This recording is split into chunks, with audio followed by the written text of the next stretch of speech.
Vítajte vo WordPress škole. V prvom videonávode sa naučíme zaregistrovať si vlastnú doménu. Tak teda, poďme na to.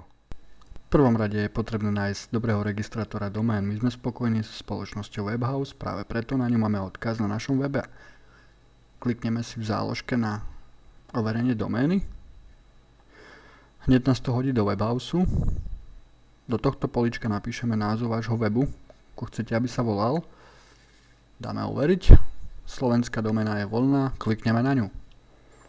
K tomu potrebujeme hosting. Hosting je nižšie, služba FileShmaker, alebo teda hosting FileShmaker je super, môžeme si tam vybrať parametre. Dáme si ho objednať, vyberieme si, že chceme nejakých 2 GB priestoru, to nám stačí. Ostatné veci necháme tak, ako sú. Čiže všetko okrem veľkosti priestoru. Vychádza nám tu suma €60 na mesiac, dáme to do košíka.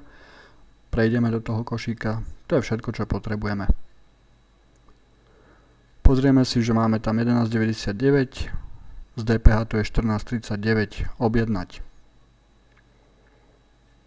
Je potrebné vyplniť fakturačné údaje, čiže meno a priezvisko. Ja som sa pomýlil, takže naspäť priezvisko,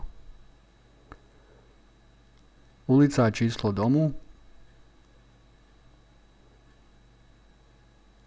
obec a mesto, krajina ostáva Slovensko, PSČ, e-mailová adresa. Pozor, na túto e-mailovú adresu vám príde mail s nastavením hesla, takže skontrolovať dvakrát. A určite telefónne číslo. Skontrolovať údaje a objednať. Teraz si môžete skontrolovať svoje vlastné údaje, ktoré ste zadali. Čiže vieme, koľko budeme platiť. Prvý mesiac máme hosting zdarma, je to suma 14,39. Fakturačné údaje. Tu sú nejaké podmienky, s ktorými treba samozrejme súhlasiť. Čiže je ich tu tak trošku dlhšie. Teraz dáme ešte fajku na odsúhlasenie. Možnosti platby, čiže môžeme platiť kartou, PayPalom, TatraPayom, Sporopayom, VUBčkou a dokonca môžete zaplatiť aj neskôr. Pri slovenských domenách to nie je problém.